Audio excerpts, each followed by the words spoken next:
आखिर क्यों कच्चा बादाम वाली अंजनी अरोड़ा को इस समय इंटरनेट पर इतना ज्यादा ट्रोल किया जा रहा है? वजह जानकर आपको भी बहुत गुस्सा आएगा। और एक ऐसी खूबसूरत राजपूत राजकुमारी जिसने अपनी इज्जत बचाने के लिए अकबर जैसे बादशाह को भी घुटनों के बल ला दिया था, इस राजपूत राजकुमारी की कहानी सुनकर आपको भी गर्व होगा। और एक ऐसा शख्स जो अब तक इलेक्शन में 238 बार हार चुका है और अब भी इसने इलेक्शन लड़ना बंद नहीं किया है। और दुनिया की कुछ ऐसी खतरनाक वाटर स्लाइड्स जिनमें कमजोर दिल वाले तो भूलकर भी न बैठे, वरना वो उनकी लास्ट वाटर स्लाइड होगी। और आसमान में दिख रहे इन खोखले बादलों का वजन कितना होता है, ऐसे ही और भी इंटरेस्टिंग फैक्ट्स जानने के लिए बस आप इस वीडियो में एंड तक बने रहिएगा। Fact number 1। दोस्तों, मुगल बादशाह अकबर जब इंडिया में शासन करता था तो वो दिल्ली के मीना बाजार में नौरोज मेला लगवाया करता था, जिसमें सिर्फ महिलाएं जाती थी और मर्दों का जाना सख्त मना था। इस मेले में अकबर चुपके से जाया करता था और सबसे हसीन महिला को ढूंढकर अपने महल में बुलवाता था और फिर उसके साथ गंदी हरकत करता था। ऐसे ही एक दिन जब अकबर मेले में वेश बदलकर खूबसूरत लड़की को ढूंढ रहा था तो उसकी नजर एक बेहद ही खूबसूरत और आकर्षक लड़की पर पड़ी। इसका नाम किरण देवी था, जिसको देखते ही अकबर उस पर फिदा हो गया।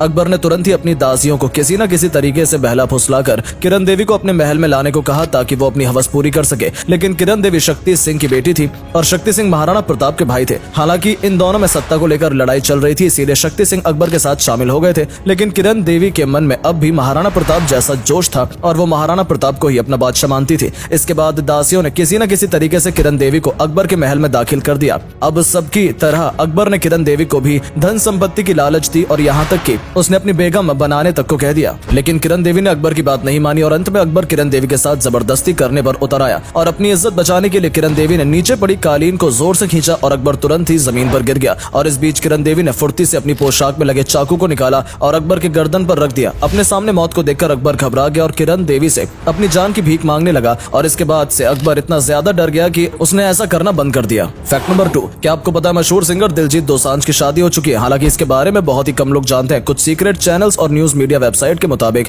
दिलजीत दोसांझ की संदीप कौर नाम की एक लड़की के साथ शादी हो चुकी है और उनका एक बच्चा भी है। लेकिन दिलजीत दोसांझ ने कभी भी इंटरनेट पर इसके बारे में नहीं बताया है। यह खबर बॉलीवुड के सुपरस्टार कियारा आडवाणी से गलती से एक मूवी प्रमोशन के दौरान लीक हुई थी, जो इंटरनेट पर वायरल हो गई। रिपोर्ट्स के मुताबिक दिलजीत दोसांझ की बीवी अमेरिका में रहती है और दिलजीत अक्सर उनसे मिलने भी जाते रहते हैं। Fact number 3। दोस्तों, social media creator Anjali Arora को तो आप में से लगभग सभी लोग जानते होंगे और ये इंटरनेट पर किस लिए इतनी ज्यादा फेमस है ये हमको बताने की जरूरत नहीं है। ये कुछ इस तरीके का कंटेंट बनाती है जिसको देखते शर्मा जाती है, लेकिन जो आप सुनने वाले हैं इसको सुनकर तो आपका खून ही खौल उठेगा। अंजलि अरोड़ा, जिनकी कुछ समय पहले कच्चा बादाम वाली वीडियो बहुत वायरल हुई थी, अब इनको रामायण फिल्म में माँ सीता का किरदार मिलने वाला है। जरा सोचकर देखिए कि जो इंसान सोशल मीडिया पर अपने अंग प्रदर्शन करता है उसको भगवान माँ सीता का किरदार मिलने वाला है। इससे ज्यादा घोर कलयुग और क्या ही होगा। और मेकर्स भी टीआरपी के लिए एक ऐसे शख्स को माँ सीता का किरदार दे रहे हैं जो इस किरदार के लिए बिल्कुल भी परफेक्ट नहीं है। वैसे आपको क्या लगता है, क्या अंजलि अरोड़ा को माँ सीता का किरदार रामायण फिल्म में मिलना चाहिए या नहीं? अपना ओपिनियन हमें कमेंट करके जरूर बताएं। Fact number 4।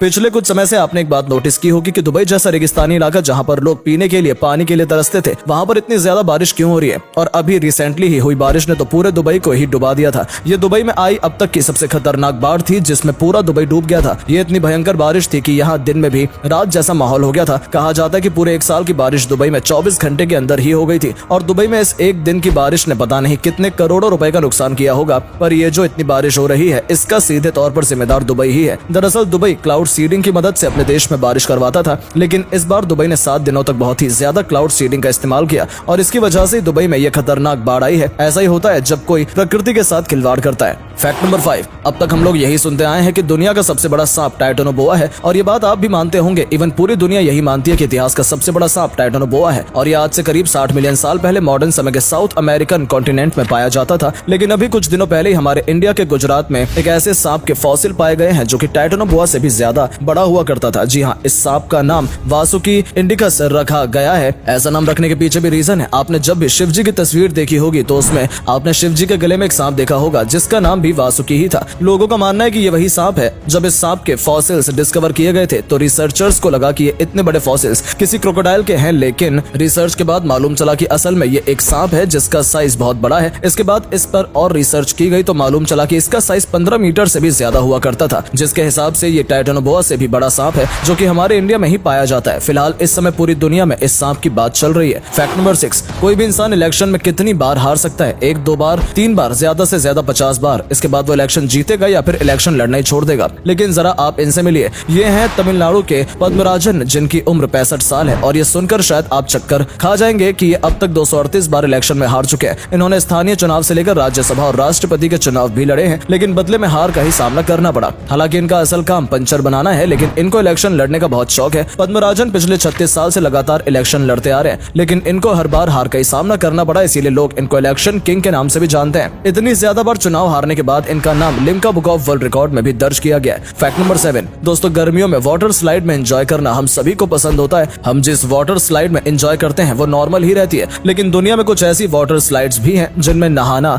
मतलब मौत को गले लगाने से कम नहीं है। ये दुनिया की सबसे खतरनाक वाटर स्लाइड्स हैं, जिसमें कमजोर दिल वाले तो भूलकर भी ना बैठे। इसमें सबसे पहली है इंसानो वाटर स्लाइड। ये दुनिया की सबसे ऊंची और डेंजरस वाटर स्लाइड में से एक है। इस वाटर स्लाइड की सबसे डेंजरस बात यह है कि इतनी ऊंची होने के बावजूद भी इसमें कोई सेफ्टी नहीं है और केवल 6 सेकंड के अंदर ही इंसान नीचे पहुंच जाता है। और इस समय इसकी स्पीड 105 किलोमीटर पर आवर होती है और इस स्लाइड में ऊपर कोई कवर भी नहीं है। इसी वजह से मोस्ट डेंजरस स्लाइड में से एक है। वहीं दूसरे नंबर पर दुबई की leap of faith water slide. इस वाटर स्लाइड की डेंजरस बात यह है कि ये एक पूल से गुजरती है और उस पूल में बेहद ही खतरनाक और खूंखार शार्क भरी हुई है, जो अचानक से देखते ही देखते किसी को डरा सकती है। पूल में गुजरते समय लगता है मानो ये आपको खा जाएगी और ये मंजर वाकई में रूह कपाने वाला होता है। फैक्ट नंबर 8 आसमान में दिख रहे इन खोखले बादलों को देखकर आपको लगता होगा कि ये बहुत ही हल्के होते होंगे, इसीलिए ये हवा में उड़ जाते हैं, लेकिन सच्चाई तो ये है कि एक बादल का वजन लगभग 1 मिलियन टन से भी ज्यादा होता है और कुछ बादल का वजन तो इससे दुगना भी हो सकता है। लेकिन दूर से देखने पर तो ये इतने हल्के लगते हैं, और अगर ये इतने वजनदार होते हैं तो हवा में उड़ते कैसे रहते हैं? दरअसल इन बादलों की डेंसिटी हवा में 0.4% कम होती है, इसीलिए ये हवा में उड़ते रहते हैं। इन बादलों का इतना ज्यादा वजन इसीलिए होता है क्योंकि इनमें बहुत ही ज्यादा मात्रा में पानी भरा होता है और वो सारा पानी वाष्प के रूप में होता है, जो इन बादलों को जमीन पर नहीं गिरने देता। बाकी दोस्तों, आज की वीडियो में बस इतना ही। उम्मीद है आपको आज की वीडियो पसंद आई होगी। अगर हाँ तो इस वीडियो को लाइक शेयर करना बिल्कुल भी ना भूलें। धन्यवाद।